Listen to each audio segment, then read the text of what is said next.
So I kind of just want to show you, when you have a nice knife that's sharp, you know, you can do, I think the shape of things will affect flavor, right? So if you're going to do a scallop crudo, you want a very thin, paper thin scallop. And if you try and do this with a regular knife, it's just not going to cut like this. Yeah, this is actually checking out. I'm just like...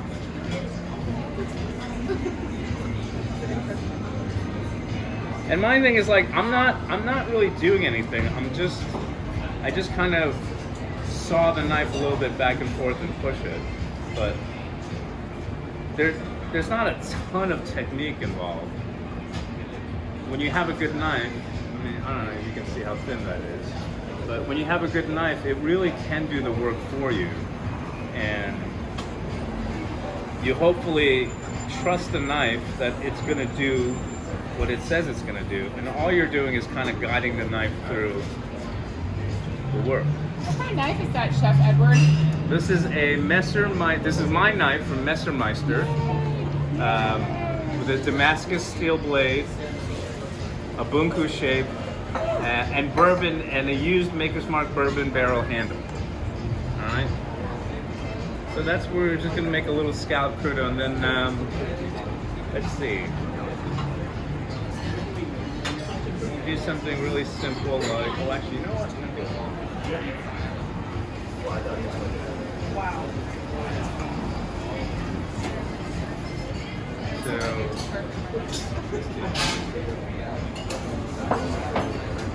And so one of the things, so with the knife, like if I were gonna chop something, I would use this part of the blade to cut if I was gonna do a tartare or something.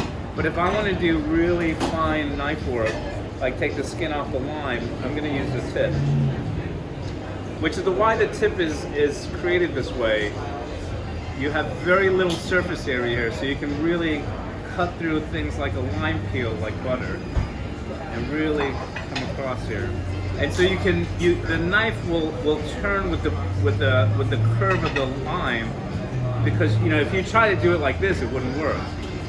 So this is why this tip is really important, so you can do small things like this. Right? And then, if you want to come back, this is where I use the heel of the blade, and we'll come and make little line segments. You see how easy it is?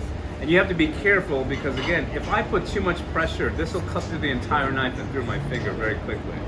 So, I don't know if you can tell or see, but like I'm using such little pressure to make these things, because when your knife is sharp, you don't need to do that. And I can even come across here, and now come back and make a super thin, like almost paper thin, you know, a lime wedge. And to me, I don't know, this is when cooking gets exciting, when you can really start to kind of make things in very micro.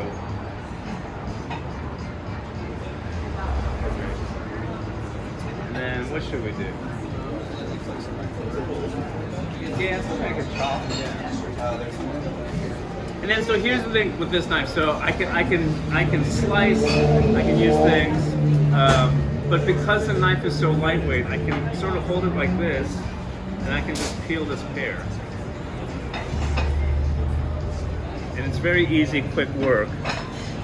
And as you can see, I don't move the knife, I'm turning the fruit.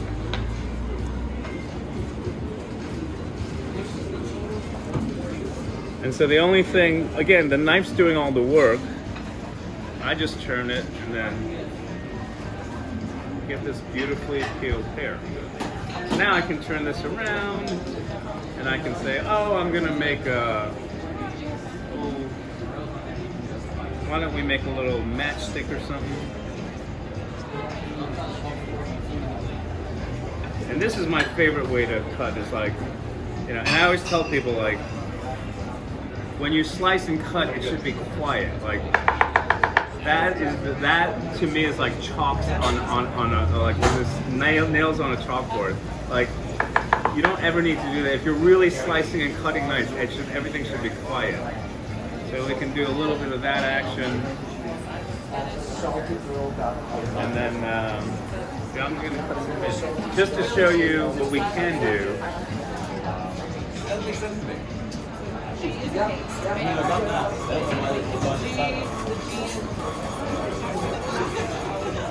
We can finish off by doing a little chiffonade.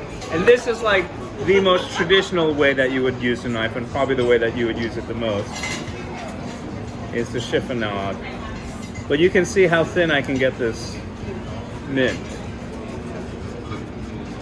And again, quiet, easy.